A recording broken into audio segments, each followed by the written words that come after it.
defense was just, you know, it's just after that Floyd fight, his defense is just off the chain right now, you know. So he just getting, and he's still like what 28, 29 years old. So he getting better and better and better every fight. How hard is it to fight like that? To be like a defensive wizard and have those lapses where you're like, fans are like, oh my god, like just stuff that looks very impossible to do, man. Like literally, he was swiveling around the punches.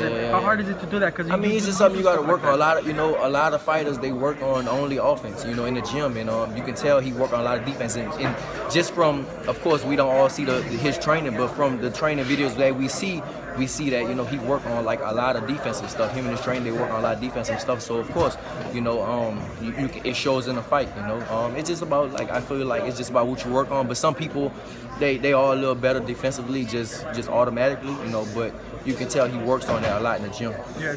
On this fight here, how do you see the rematch going?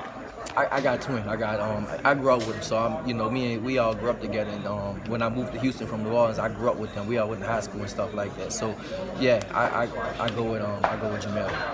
How long before you make a move up? Is it like once if you win the tournament, two more fights? I think maybe three, 2 or 3 more fights. Then I think I go up. My whole thing is I want to take over all the belts. You know, once you get all the belts, then you know it's what else? It's no more. You know, there's no more to do. So once I get all the belts, then.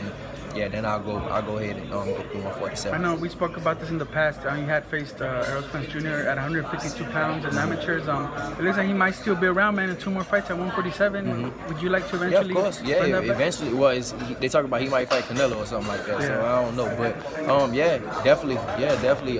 One day at 47, whoever the champions are, you know, I'll be going after. I want to do the same thing. You know, I want to take over 140, and then of course eventually go up to 147. So yeah, maybe 2 or 3 more fights. That might be another year, but yeah, in another year, then I'll be looking at everybody else. The unification with JC Ramirez is a fight that you've been wanting for a while. Mm-hmm. Yeah. How easy will that fight be to make after this World Super Series? I think it'll be very easy, simply because if he stays undefeated and I win a tournament, then I'll have the belts. I have 2 belts, and if hopefully they can make the fight with him and Maurice Hooker, then you know he'll have 2 belts, I'll have 2 belts. Then it should be very, very easy to make. It'll be a whole lot of money for both of us, and you got 4 belts on the line. So I think it should be very easy to make. Last thing, just as a fan, man, as a spectator, how would Errol Spence fare just jumping all the way up to 160 fighting at Canelo?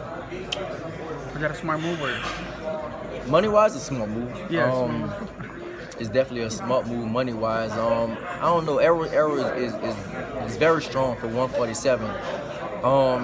But Canelo is, like I said, I feel like Canelo is number 1 pound for pound right now, and Canelo has defense, and he hits hard, you know. So I don't think I can't see Errol beating Canelo. If he does beat Canelo, that'll be, you know, that's history, right? That'll be history for Errol. You know, that's a big time. You know, that'll be a very, very big reward for Errol if he can beat somebody like Canelo. How are you guys so defensively sharp, and yet you guys still hit hard? Like you and Canelo, you're like one of the very few fighters that you guys are defensive wizards, and then you can hit hard, you can knock your opponent out. So it's like a double-edged sword here with you guys. Like, how do you guys keep that power, man? Is it natural? Well, the power is natural. You know, the power is natural. So like, I know y'all just getting on me now, but when I was in the amateurs, I was just a raw fighter. I just came forward. I just put my hands like this and just came forward and just hit people as hard as I can. So I always had power. You know, no matter what, I always had power. So now it's just, you know, putting a little defense on it, and you know, the power don't go nowhere. You know, just because you can move defensively, the power is still gonna be there no matter what. You know, most people get it mixed up because you look at people like Floyd, you look at people like Pernell Whitaker